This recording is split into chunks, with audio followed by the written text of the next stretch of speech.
Muy buenos días, bienvenidos sean todos y cada uno de ustedes a esta familia, Iglesia Cristo Rey Eterno.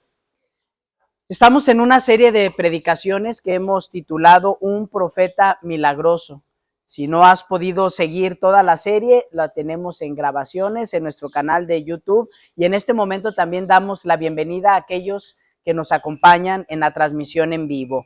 Antes de comenzar o continuar con la predicación, invito a todos que podamos entonar el siguiente canto, Cuán dulce es el nombre de Jesús, para preparar nuestros corazones antes de escuchar la palabra de Dios.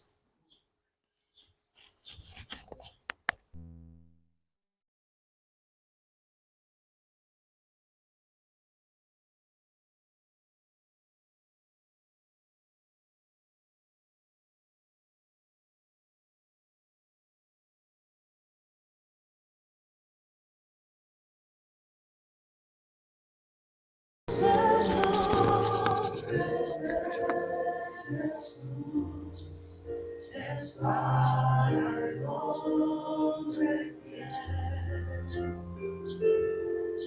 consuelo, paz, vigor, salud, encuentra siempre en él.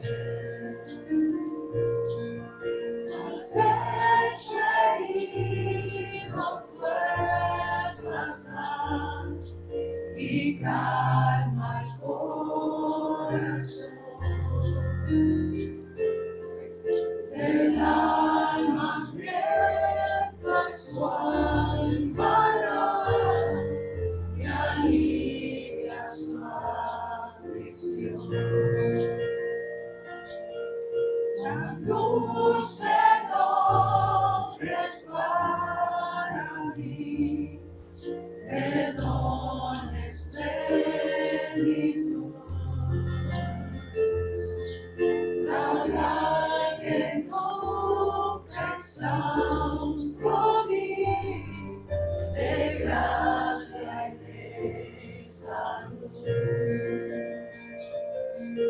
Jesús me anima y mi sostén, bendito Salvador.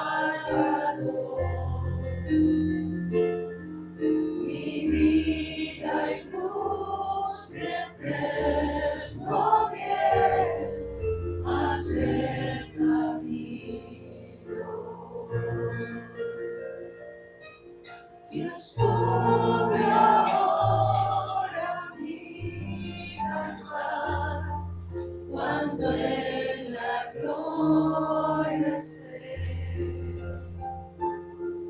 y allí me puedo contemplar, mejor te alabaré. En tanto dame que tu amor proclame sin cesar, y torne en gozo mi dolor, tu nombre a respirar.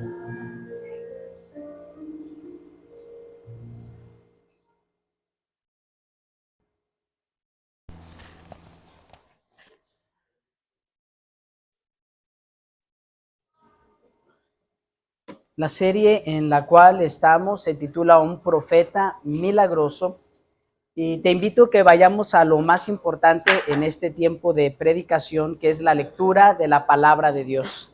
Acompáñame al segundo libro de Reyes, capítulo 2, versículo 23 al 25. Si tienes una de las Biblias que facilitamos en la iglesia para la lectura, vamos a ir a la página 379. También tenemos unas hojas impresas en diversos colores para hacer algunas anotaciones de la predicación y en casa seguir estudiando la palabra del Señor. Segunda de Reyes 2, 23 al 25.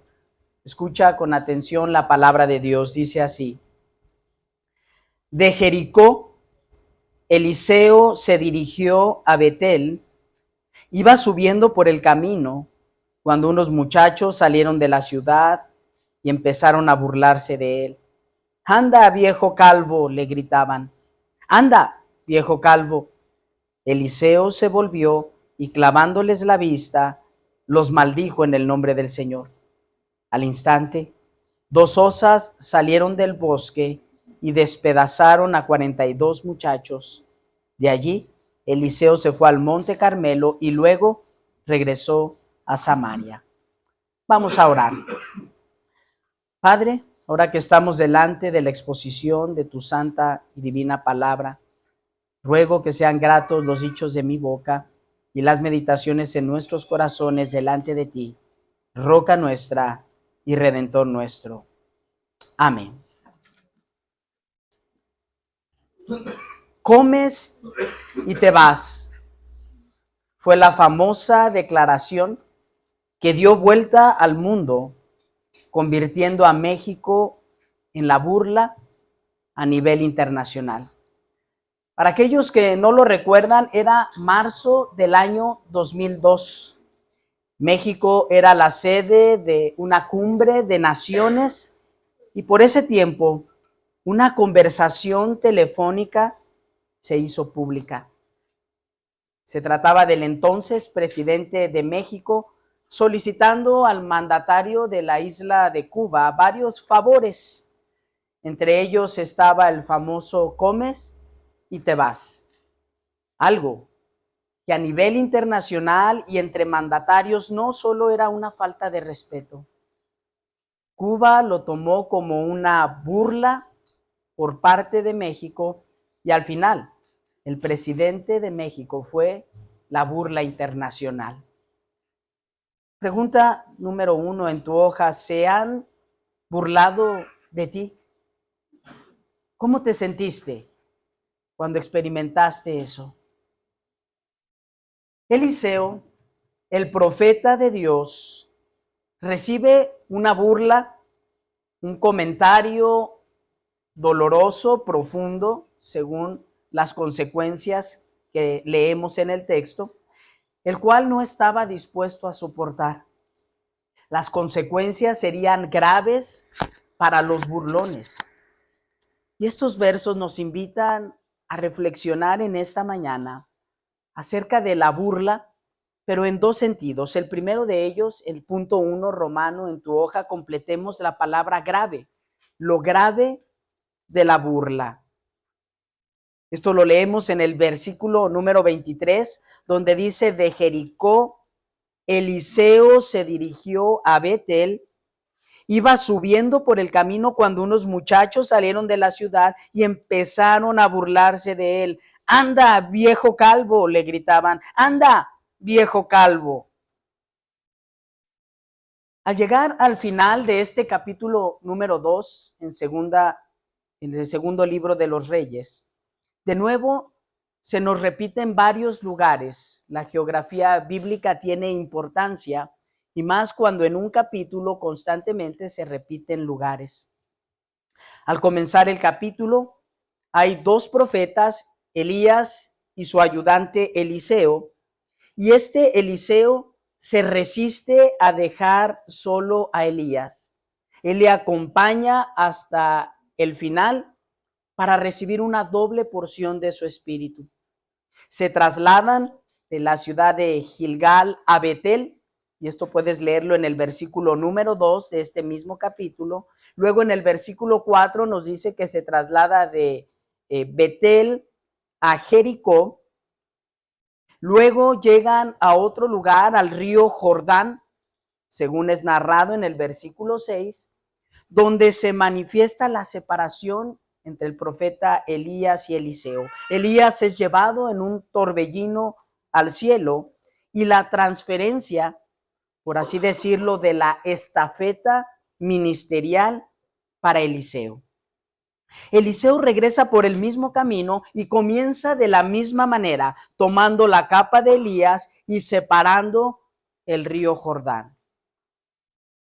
Según el versículo 19 que acabamos de leer, Eliseo permanece en la ciudad que sería Jericó para hacer un milagro, la purificación del agua, beneficiando al pueblo de agua para vida.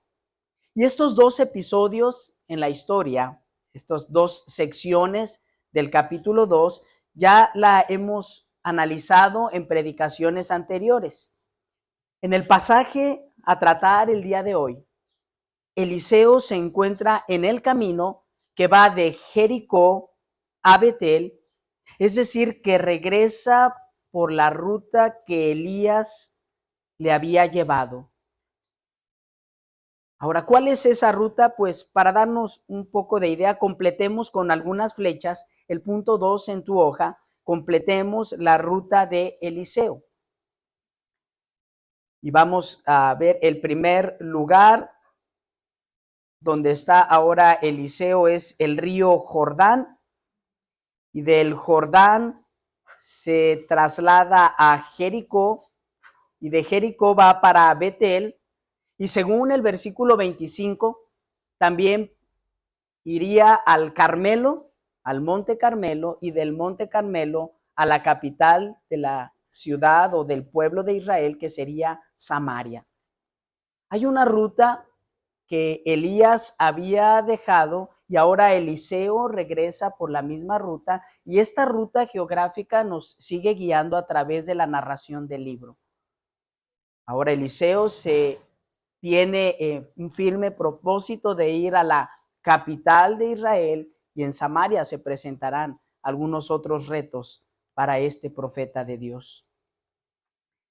El camino para salir de Jericó, en este caso rumbo a Betel, es donde se presenta el suceso que estamos estudiando. Hay una burla, y este camino tiene la característica de ir en ascenso. La ciudad de Jericó es una ciudad baja, entonces para salir de ella se tiene que caminar en ascenso, en este caso para ir a Betel. Y es en ese ascenso, en ese camino, donde Eliseo se encuentra con unos muchachos.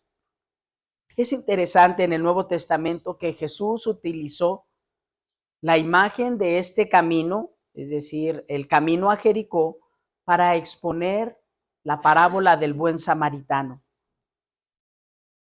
Nos dice que bajaba por ahí un hombre, un samaritano, y por cierto, Eliseo va para Samaria, y descendía hacia Jericó. En ese camino sufre una desgracia. Según la historia, nos dice que este camino se caracterizaba por los asaltos.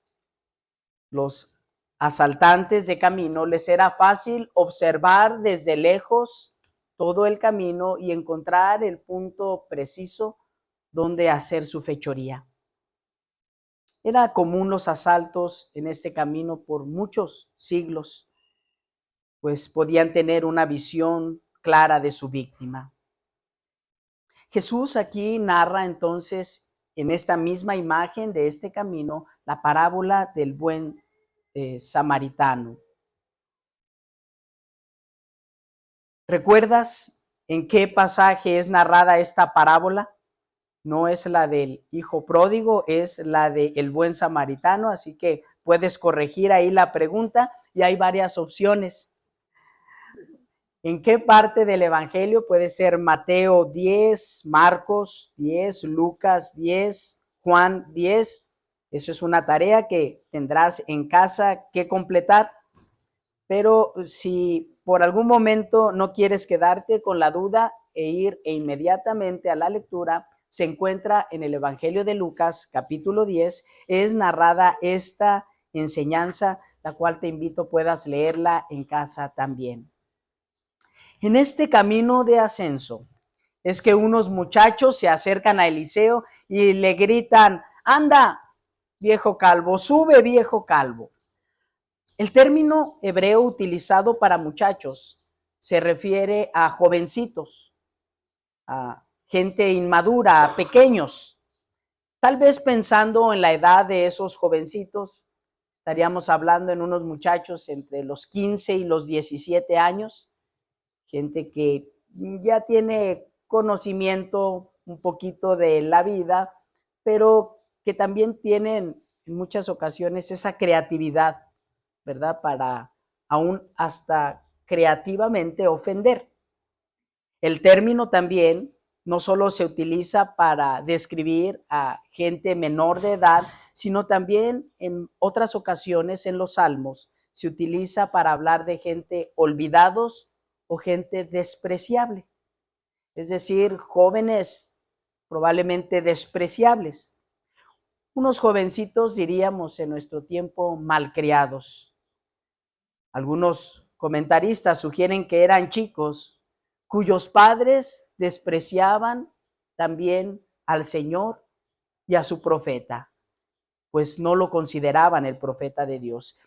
Esta postura podría ocasionar graves problemas en el futuro, un desprecio de parte de todo el pueblo hacia el profeta de Dios, lo cual los impulsaría a alejarse del Señor y de su enviado. Estos muchachos, como comento, pudieran ser burlones, severamente dijeron palabras en contra del profeta. Las palabras que utilizaron es anda o sube, según la versión que estás leyendo. Y bien, podrían haber estado corriendo al profeta solamente de Jericó, diciendo, anda, ve por el camino, anda, sube por el camino. Pero probablemente esto tenía un trasfondo más profundo.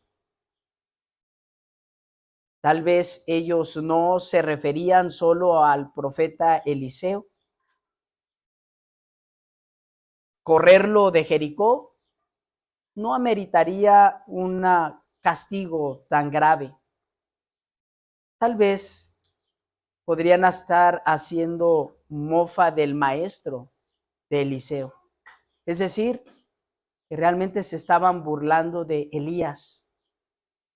Se burlaban incrédulamente de la manera en que Elías había sido llevado al cielo, había sido levantado. Y ellos ahora viendo a su discípulo le dicen, anda y haz lo mismo.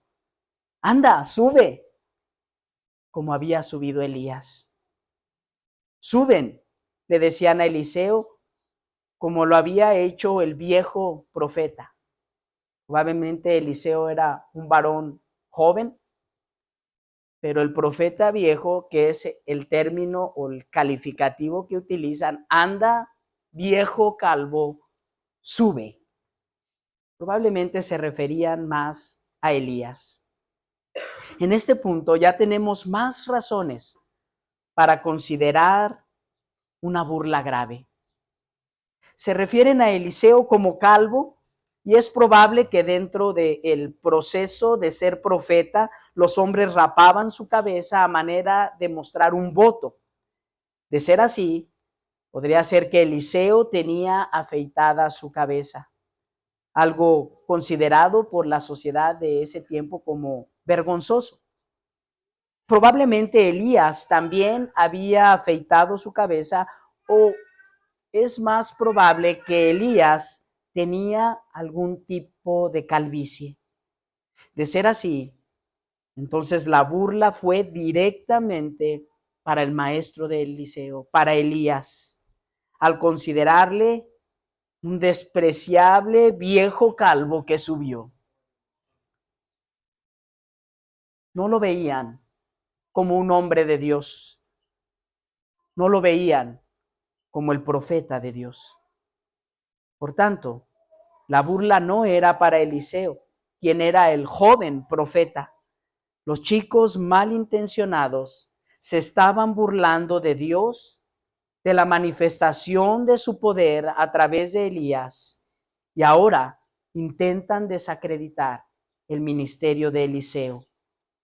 Esto podría dejar en vergüenza al profeta de Dios, pero sobre todo en una posición de incredulidad del pueblo hacia Dios, lo cual inmediatamente provocó la reacción de Eliseo. Aquí es donde vemos el segundo punto a reflexionar. Punto 2, Romano, en tu hoja, completemos la palabra consecuencia. La consecuencia de la burla. Verso 24 dice así: Eliseo se volvió y clavándoles la vista, los maldijo en el nombre del Señor. Al instante, 2 osas salieron del bosque y despedazaron a 42 muchachos. Eliseo les clavó la mirada, quedó fijamente observando a esos muchachos, a estos desagradables chicos, y la escritura dice, los maldijo en el nombre del Señor. No sabemos con exactitud qué palabras utilizó Eliseo. No sabemos con exactitud a qué se refiere o si esto llevaba algún tipo de preámbulo o proceso para maldecir, pero por lo que la narración nos muestra, entendemos que fue algo severo, que esta acción provocó la revelación de la justicia de Dios y un castigo severo. Es difícil responder a esta pregunta, pero intentemos subrayar alguna respuesta, o si tienes otra puedes agregarla. Pregunta número 4. ¿Cómo consideras la reacción de Eliseo? ¿Fue, inciso A, algo correcto, o inciso B, algo incorrecto?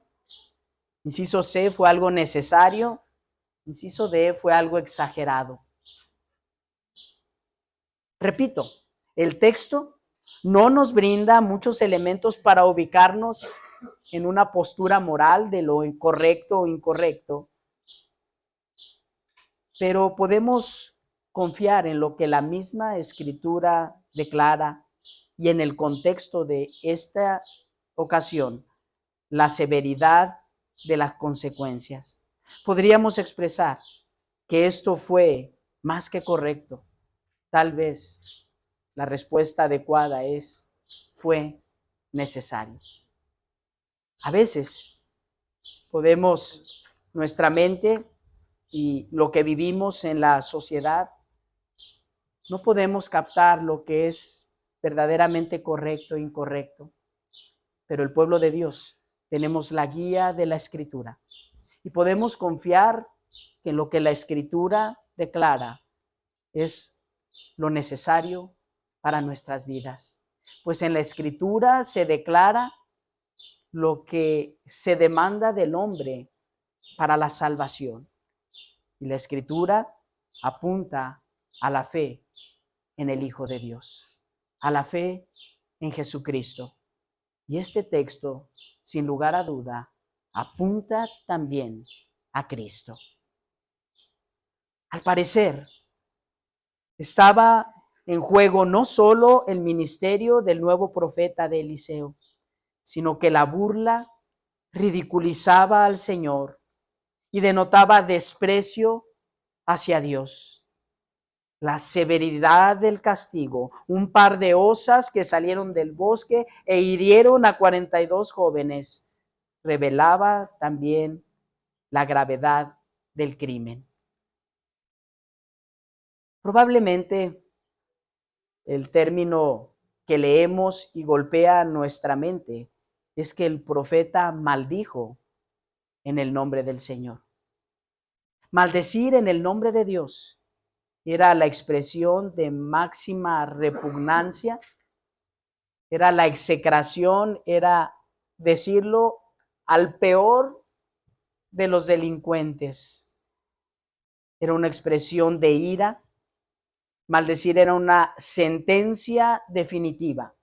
Y cuando ésta venía de un ser superior, como un padre, como un maestro, y en este caso como un profeta, las consecuencias serían graves. El ministerio profético de Eliseo se caracterizará por mostrar compasión para aquellos que se arrepienten, pero también mostrará indiferencia para con los obstinados. Y si leemos superficialmente este versículo, podríamos decir, pues yo no me animaría a maldecir a alguien como una muestra de mi reacción hacia él, pero tal vez en nuestro corazón lo hemos hecho. Peor aún, podemos ponernos en la postura de Eliseo, pero ¿qué tal si en este momento nuestra postura fuera la de los chicos? Que haya incredulidad en nuestro corazón. Nada podemos hacer, pero hay alguien que sí puede hacerlo por nosotros. La Escritura menciona las maldiciones y desde los primeros libros de la Biblia lo podemos ver, en la ley, en Deuteronomio, las maldiciones que vendrían para el pueblo de Israel. Si se alejaban del pacto, si olvidaban al Señor, vendrían maldiciones. Jesús mismo en una ocasión maldijo. Y puedes leerlo en el Evangelio, específicamente en el capítulo 21 de Mateo o en el capítulo 11 de Marcos. Leerás algo impresionante, pues poco después de la entrada triunfal de Jesús a Jerusalén, la Escritura menciona que por primera vez Jesús busca algo. Se acerca a una higuera para tomar alimento de ella y la higuera solo tenía hojas. No había fruto en ella. Jesús pronunció las palabras: nadie más coma de ti, nunca nadie más coma de ti. Pasó el tiempo y cuando los discípulos y Jesús regresaron por el camino, se dieron cuenta que la higuera estaba seca hasta su raíz. Y Pedro dijo: mira, Señor, la higuera que maldijiste, ahí está. Jesús da una enseñanza. Iba camino a Jerusalén, como un camino en el cual iba Eliseo, y se dirige precisamente al templo.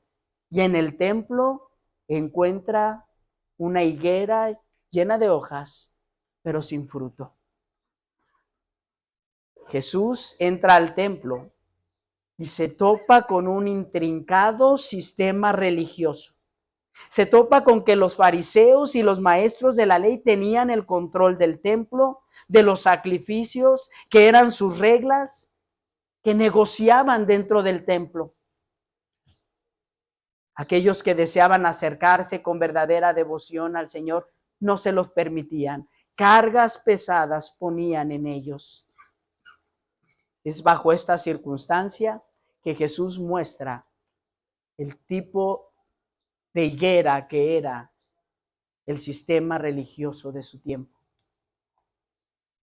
Jesús maldice a la higuera porque ese sistema y esos líderes no estaban dando fruto. Pregunta 5, y es una pregunta muy profunda. ¿Estaré dando fruto para Jesús? A veces pensamos en fruto solamente en aquellos que sirven de tiempo completo al Señor. En los pastores, en los maestros, en los evangelistas, en los misioneros. Pero la Escritura no nos dice que solo ellos dan fruto. Es más, en ocasiones ellos o nosotros no estamos dando el fruto que Jesús demanda de nosotros. A veces con nuestra boca, con nuestras declaraciones, podemos decir creer en Jesús, pero nuestro corazón puede estar tan alejado de Él. Si Jesús llegara hoy, ¿qué es lo que vería dentro del templo?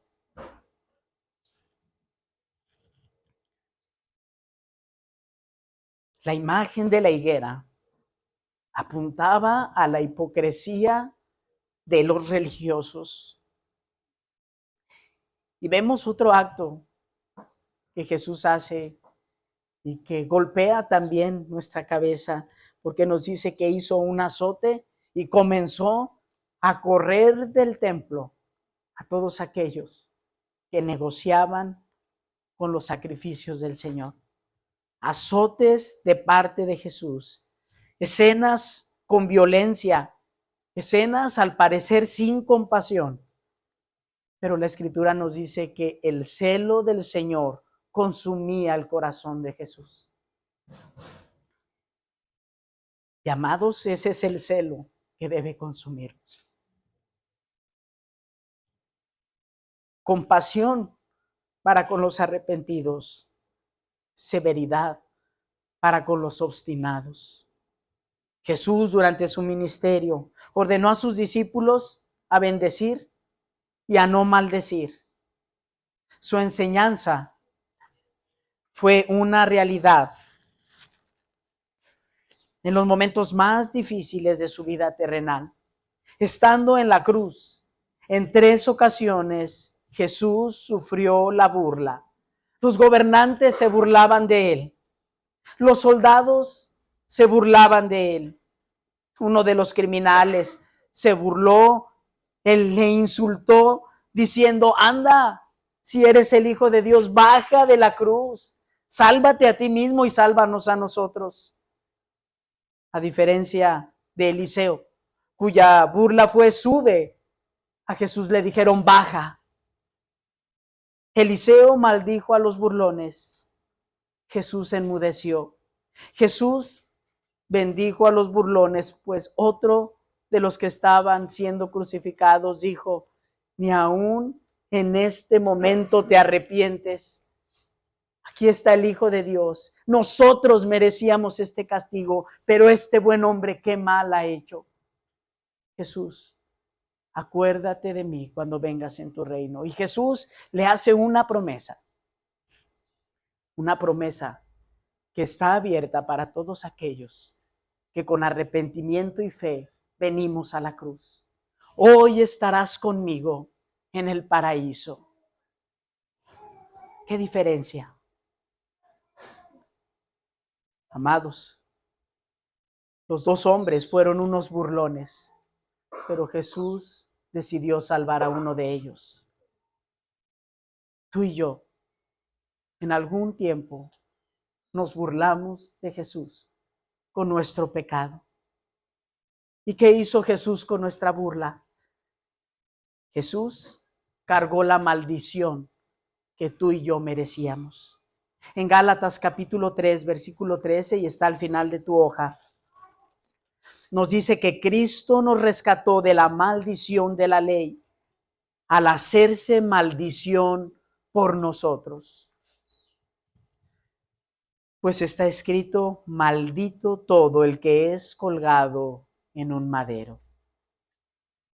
Jesús, el autor de la salvación y de la bendición, tomó nuestro lugar, recibiendo nuestra burla, pero también el castigo, la maldición, para llevarnos a bendición y vida eterna. Iglesia, Cristo Rey eterno, Jesús nos libró de la maldición, soportando la burla, siendo castigado por las consecuencias. Él nos ofrece vida y vida en abundancia. Vamos a orar.